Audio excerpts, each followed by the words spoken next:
അമ്മേ സമയം എത്രയില്ലേ? ചോറിൻ്റെ കൂടെ എന്തുണ്ട് കറി? ചുക്കാണിക്കറി. ചുക്കാണിക്കറിയോ? നിനക്ക് വേണ്ടി സ്പെഷ്യലായിട്ട് ഉണ്ടാക്കിയതാ, വായോ.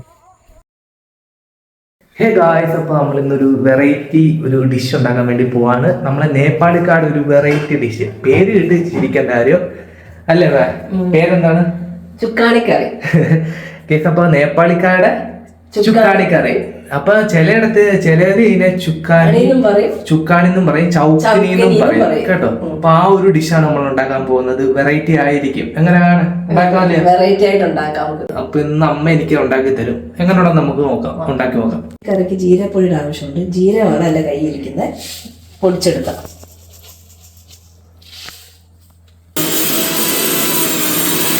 അപ്പോൾ ഇതിനു വേണ്ടി ജീരകപ്പൊടി വേണം, അതുപോലെ പിന്നെ വെളിച്ചെണ്ണയും ഓയിലോ, അത് നിങ്ങൾ ഇഷ്ടം പോലെ.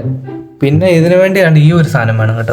അതുപോലെ വേണ്ട ശകലം മല്ലിച്ചെപ്പ്, പിന്നെ പച്ചമുളക് വേണ്ടി വരും, സവാള വേണം അല്ലേ? സവാള, നമ്മുടെ കിഴങ്ങാണ് മെയിന്. അപ്പൊ ഇത്രയും വേണം. പിന്നെ ഒരു മെയിൻ ഐറ്റം കൂടെ ഉണ്ട്, തൈര്. എനിക്ക് എന്ത് കറി ഉണ്ടെങ്കിൽ ഇഷ്ടപ്പെടത്തില്ലല്ലോ, ഈ കറിയാണ് ഒരു 5 മിനിറ്റ് മതി, നല്ല ടേസ്റ്റും ആയിരിക്കും. 5 മിനിറ്റ് കൊണ്ട് ഉണ്ടാക്കി തരും കറി.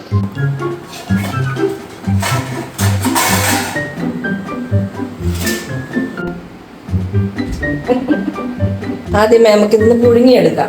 ഇത് പുഴുങ്ങി കഴിഞ്ഞാൽ പിന്നെ പണിയൊന്നുമില്ല, എളുപ്പം പണിയാം.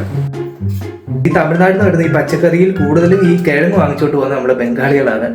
അപ്പൊ അതുകൊണ്ടായിരിക്കും ഈ നേപ്പാളിക്കാർ ഈ ഒരു കിഴങ്ങ് വെച്ച് വെറൈറ്റി ഡിഷും കാര്യങ്ങളൊക്കെ ഉണ്ടാക്കുന്നത് അല്ലേ അമ്മ? അതുപോലെ ബംഗാളികളും കൂടുതൽ ഈ കിഴങ്ങും കാര്യങ്ങളൊക്കെയാണ് വാങ്ങിച്ചോണ്ട് പോകുന്നത് അല്ലേ? നമ്മളെപ്പോലത്തെ മലയാളികളാണ് നമ്മളെ ഈ കിഴങ്ങ് വെച്ച് അധികം അങ്ങനെ ഒന്നും ഉണ്ടാക്കാറില്ല. പിന്നെ പൂരയുടെ കൂടെ ബാജി അങ്ങനത്തെ കറികളൊക്കെ ഉണ്ടാക്കാറുണ്ട്. എന്നാലും എന്തായിരിക്കും ഈ ഒരു ചുക്കാണിക്കറി പേര് വരാൻ കാരണം അവന്മാർക്ക് കിഴങ്ങിനോടാ വലിയ ഇഷ്ടം. എന്തും ഭയങ്കര കിഴങ്ങിനോടാ ഇഷ്ടം.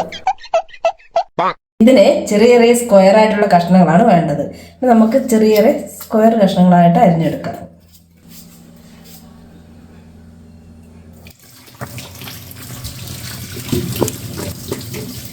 ഇത് കുക്കറിനകത്തിട്ട് വേവിച്ചെടുക്കാം. ഒറ്റ വിസിൽ മതി. കേസപ്പോ അമ്മ ഇവിടെ അതിന് വേണ്ട കാര്യങ്ങളൊക്കെ അരിഞ്ഞുകൊണ്ടിരിക്കുവാണ്. ഇപ്പൊ ഞാൻ പോയിട്ട് കണ്ട് ഇവിടെ തൈരുണ്ടല്ലോ, തൈര് പൊട്ടിച്ച് ഒഴിക്കാം നമുക്ക് ആദ്യമേ അല്ലേ? പിന്നെ കണ്ട് ഈ ഒരു സാധനം കണ്ടോ, കസൂരി മേത്തി എന്ന് പറയുന്ന സാധനം. ഇത് 25 ഗ്രാമാണ്. 25 ഗ്രാമിന് 30 വരെ. ഇതിന്റെ 100 ഗ്രാമിന്റെ വില എന്ന് വെച്ചാൽ നല്ല വിലയുള്ള സാധനമാണ്. ഉലുവയുടെ ഇല ഉണക്കി പൊടിക്കുന്നതാ. ഇതില്ലേലും ടേസ്റ്റ് ആണ്, ഇതുണ്ടേലും ഒന്നും കൂടെ ടേസ്റ്റ് ആണ്. അതിന് വേണ്ടിയാണ് ഇടുന്നത്. 100 ഗ്രാമിനാണ് 120 വരെയാണ് ഇതിന്റെ വില. അപ്പൊ നമുക്ക് ഇത് ഉണ്ടാക്കാൻ വേണ്ടി ഒരു ചെറുതിന്റെ ആവശ്യമുള്ളൂ അല്ലേ? ഈ ഒരു ഇല കാണാൻ സത്യം പറഞ്ഞാൽ വേണ്ട ഈ ഒരു കഞ്ചാവിന്റെ ഇലയുടെ മോഡൽ പോലെ കേട്ടല്ലേ അല്ലേ അമ്മേ? ഇത് നാളെ നമുക്ക് കേസ് വരുമോ അമ്മേ, കഞ്ചാവിന്റെ ഇല സൂക്ഷിച്ചെന്ന് പറഞ്ഞ്? ഈ കസൂരി മേത്തി എന്ന് പറഞ്ഞ സാധനം ഞങ്ങൾ ആദ്യമായിട്ട് വാങ്ങുവാ. നല്ല മണവാ കേട്ടോ, അത് ഉലുവയുടെ തന്നെ മണവാ. ഇപ്പൊ ഈ ഒരു കസൂരി മേത്തി അങ്ങനെ നമുക്ക് ഉപയോഗിക്കാൻ പറ്റത്തില്ല. ഇതിന്റെ പുറകിൽ അവർ എഴുതിയിട്ടുണ്ട്, അല്പം ഉപ്പ് ചേർത്ത് തിളപ്പിച്ച വെള്ളത്തിൽ ഇട്ട് വെക്കണം, മുക്കി വെക്കണം. വെള്ളം ഊറ്റി കളഞ്ഞ ശേഷം മാത്രം ഉപയോഗിക്കുക അല്ലേ? കാരണം എന്താ അതിന്റെ പൊടിയെല്ലാം പോരാണോ? വിഷാംശം പോകാൻ. വിഷാംശമല്ല, പൊടിയും കാര്യങ്ങളൊക്കെ കാണും. അതുകൊണ്ടായിരിക്കും അല്പം ഉപ്പ് ചേർത്ത് തിളപ്പിച്ച വെള്ളത്തിൽ മുക്കി വെക്കാൻ പറഞ്ഞ. ഉപ്പ് ചേർത്ത വെള്ളത്തിൽ കഴുകട്ടെ. തൈര് ഒഴിക്കാം.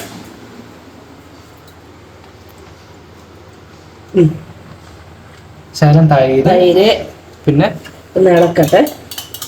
കട്ടയില്ല എടുക്കണം, കട്ടയൊക്കെ മാറ്റണം.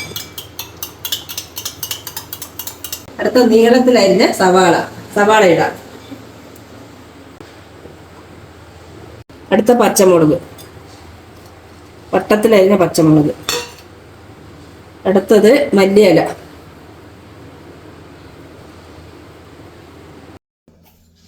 ശകലം ഉപ്പിടാം. അടുത്ത ശകലം മുളക് പൊടി. അടുത്ത ജീരപ്പൊടി കുറച്ച്.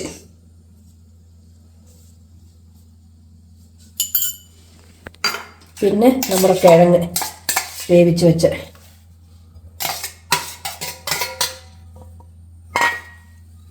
ഇതൊന്ന് ഇളക്കട്ടെ, മിക്സ്ഡ് ചെയ്യട്ടെ എല്ലാം കൂടെ. കുറച്ച് തൈരിൻ്റെ കുറവുണ്ട്, കുറച്ച് തൈര് ഒഴിച്ചു കൊടുക്കാം. മതി. ഇളക്കട്ടെ. മതിയല്ല? ഇനി ഒരു താളിപ്പുണ്ട് മോനെ. അതാ അതെന്തൊക്കെയാ അമ്മേ? ഒരു ഒന്നൊന്നര താളിപ്പാ അത്. ആ താളിപ്പും കൂടെ കഴിഞ്ഞാൽ സെറ്റ് കറിയാവും അല്ലേ? ഇനി തിളച്ച എണ്ണയ്ക്കകത്ത് കൊഞ്ചം മുളക് പൊടി, കൊഞ്ചം മഞ്ഞൾപ്പൊടി, കൊഞ്ചം കസൂരി മെത്തി അതെല്ലാം കൂടെ ഒന്ന് ഒഴിച്ച് സെറ്റാക്കാനുണ്ട് മോനെ. സെറ്റ് കറി ആയിരിക്കും.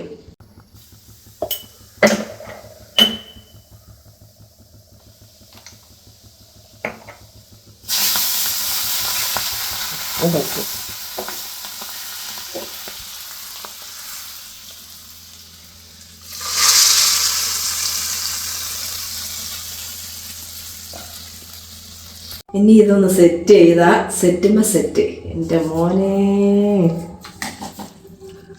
കാണുമ്പോ തന്നെ കഴിക്കാൻ തോന്നല്ലേ അമ്മേ? സെറ്റ് കറി.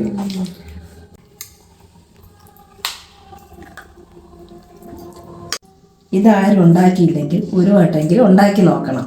ഒരു പ്ലേറ്റ് ചോറ് എടുക്കട്ടെ. ഇതാണ് ചുക്കാണിക്കറി. കുത്തരി ചോറും നമ്മുടെ ചുക്കാണിക്കറിയും. പിന്നെ അതിൻ്റെ കൂടെ മാങ്ങാച്ചാറ്, പോളി. ഈത്തപ്പോ നമ്മളെ കറി അങ്ങനെ റെഡി ആയിട്ടുണ്ട്. അപ്പൊ നമുക്കൊന്ന് കഴിച്ചു നോക്കാം. നല്ല ചോറുണ്ട്, നല്ല ചൂട് ചോറും നമ്മളുടെ ഈ ഒരു ചുക്കാണിക്കറിയും പിന്നെ കുറച്ച് അച്ചാറും. ആഹാ, കഴിച്ചാലോ അമ്മേ? ചുക്കാണിക്കറി, അച്ചാറ് കഴിച്ചാലോ? കഴിക്കാം. വാ.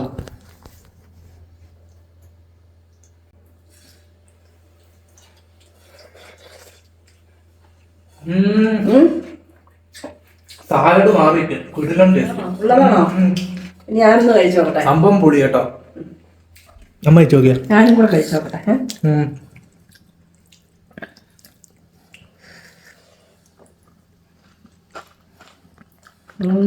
അടിപൊളി അല്ലേ?